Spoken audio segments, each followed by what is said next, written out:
ఈరోజు సచివాలయం second black దగ్గర బ్యాటరీస్ ఏదైతే ఉంటాయో ఆ రూమ్లోని ఎర్లీ మార్నింగ్ 6:30 ఆ టైంకి ఫైర్ యాక్సిడెంట్ జరిగింది.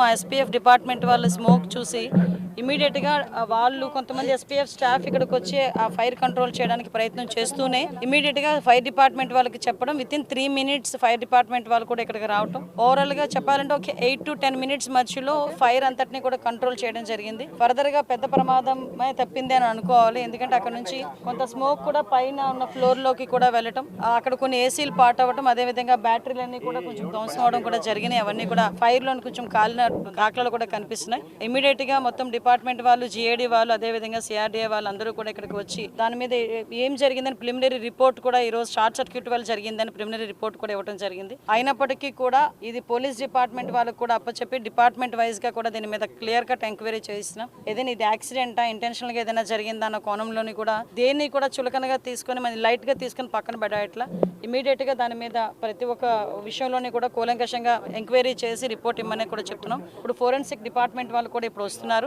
ఫోరెన్సిక్ వాళ్ళు ఇచ్చిన రిపోర్ట్, అదేవిధంగా పోలీస్ డిపార్ట్మెంట్ వాళ్ళు ఇచ్చిన రిపోర్ట్ బేస్ చేసుకుని దాని మీద ఫర్దర్ గా చర్యలు అనేది తీసుకుంటాం. ఫర్దర్ గా ఇటువంటి ప్రాబ్లం రాకుండా ఇప్పుడే మేము జేడీ వాళ్ళతో కూడా మాట్లాడడం జరిగింది. ఇమీడియట్ గా సెక్రటేరియట్ మొత్తం కూడా ఫైర్ ఆడిట్ చేసి ఎక్కడెక్కడ మనకి ప్రికాషనరీ ఏంటి ఉన్నాయి, అలారమింగ్ సిస్టమ్స్ ఎక్కడ ఉన్నాయి, ఎక్కడ పనిచేస్తున్నాయి, ఎక్కడ పని చేయట్లేదు, ఇమీడియట్ గా ఆ రిపోర్ట్ కూడా మేము తెప్పించుకొని ఎక్కడ కూడా ఫర్దర్ గా కూడా ఎటువంటి యాక్సిడెంట్లు జరగకుండా ఉండే బాధ్యత కూడా మేము తీసుకుంటాం.